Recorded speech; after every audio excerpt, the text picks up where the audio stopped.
Welcome, ladies and gents, to another episode of Jade Does Sports. Today we're just going to go over Jamal Murray throwing a heat pad onto the court and getting fined $100,000. Jalen Brunson coming back in the second half to seal a win for the Knicks, as well as some NHL playoff news and other NBA playoff news. But first, Rashee Rice has got to stop. So I had a video come out this past Wednesday talking about this Rashee Rice situation of how it seems he's just absolutely crashing out as of recent, and more on the alleged assault with a photographer in Dallas.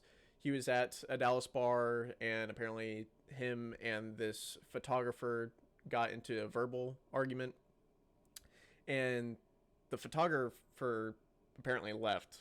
So, situation settled, right? But he decided to get back in contact with him, whether it was through Instagram, phone number, or whatever, just yelling at him to come back after he was already out the door. So the photographer comes back in thinking, I don't know, maybe he wants to take a picture now. Maybe he got over whatever was upsetting him so much. But Rashee Rice just decides to just hit him with a haymaker right in the face. That is so problematic.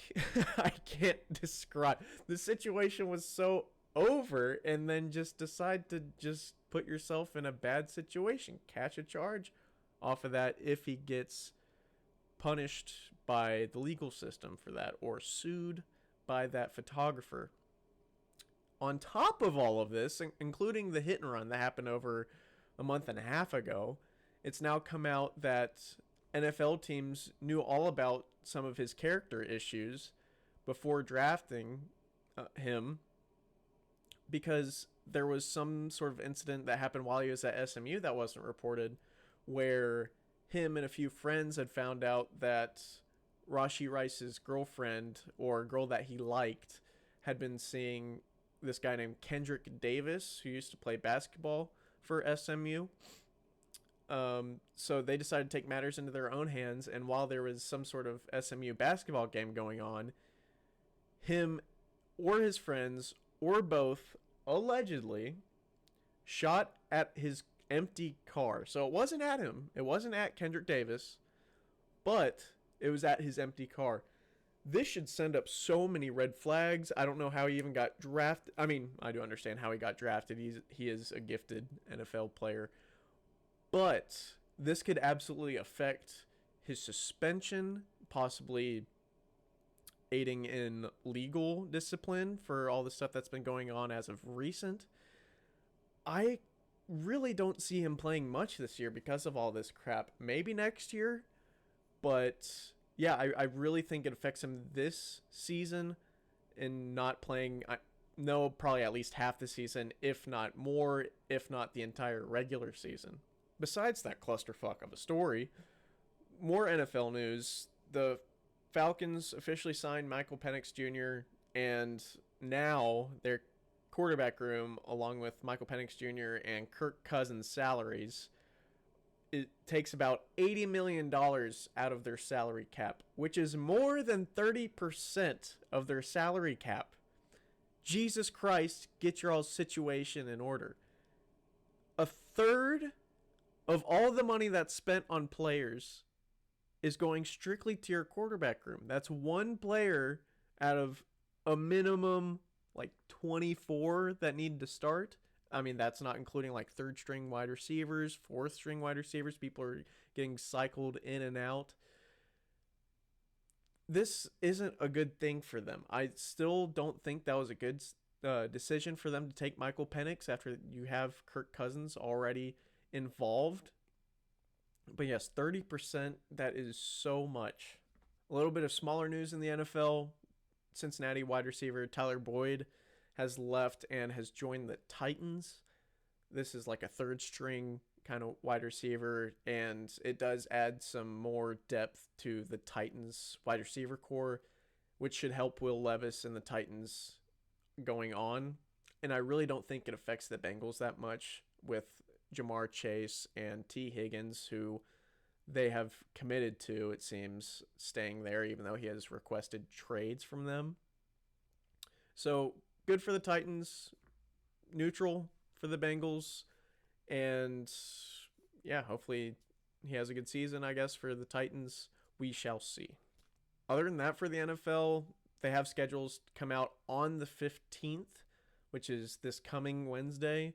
And I would definitely expect a large video for me going over all of the NFL teams' schedules. Not every single game, but what I will consider the harder stretch for them of 4 games and the easier stretch of 4 games for each team, as well as what I expect each team's record to be through the regular season, assuming that everybody's healthy. And I'll have that video come out about Thursday, midday.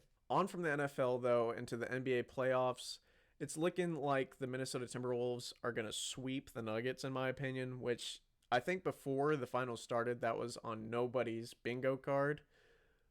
But I really don't think that the Nuggets have an answer for Anthony Edwards defensively, as well as it seems that Rudy Gobert's not necessarily taken Nikola Jokic out of the game entirely, but he's done what his job needs to do, and which is just making it so he's like a normal player.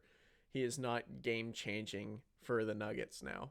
Also, during the last Nuggets and Timberwolves game, if you hadn't seen Jamal Murray throw a heat pad, as well as, I mean, he threw some other thing earlier, but the heat pad is what's getting everybody's attention because he throws it directly at a ref, misses, but still onto the court, and it could have injured whoever players, including Karl Anthony Towns, who was going up to put one in the basket. But the fact that he only got fined $100,000, and I think he should have been suspended a couple of games at least. I mean, you deserve that. That's something that could absolutely change the outcome of a game, can hurt somebody.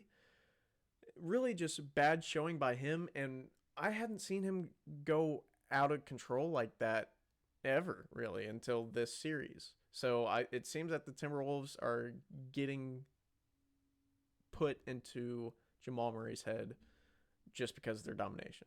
Another team that could potentially sweep is the Knicks over the Pacers, and I think that's all going to depend on how the Knicks want to approach this Jalen Brunson situation. With this past game that they had was incredible. Jalen Brunson coming back from an injury in the second half to let them seal a win with 29 points. Great performance by him. Great determination, just fighting through whatever twisted ankle he had. But I know that they're going to be looking at these playoffs as a whole. If they win tonight, I don't think Jalen Brunson plays for the rest of the series. I think they are capable, although it's not as likely for them to beat the Pacers without Jalen Brunson. He is such a big piece of the puzzle for them. But I do think that the more rest they can give Jalen Brunson prior to the conference finals, the better for them. As for the Tide series, though, for the Thunder and the Mavericks, I really see the Thunder taking the series just because of how consistent they are on both sides of the ball, as well as their health. If the Mavericks are able to consistently play defense the way they can, but for some reason refuse to do, I will never understand that, I think they have a chance, but my money would definitely be on the Thunder. Also, with this little series, if you haven't seen Luka Doncic's press conference from the previous game, it speaks for itself. I think it's hilarious. We were open shots, so just our sharing the ball and our energy was great. What do you think? Okay. Okay, moving on. So I don't know if anybody knows what exactly was going on there, because if somebody's getting freaky in a press conference or like close to that in the stadium, how the hell is that happening? I don't understand. I remember whatever tennis match happened, and everybody in the stands on the court could hear something similar happening in the back. I'll play that real quick here. 30-15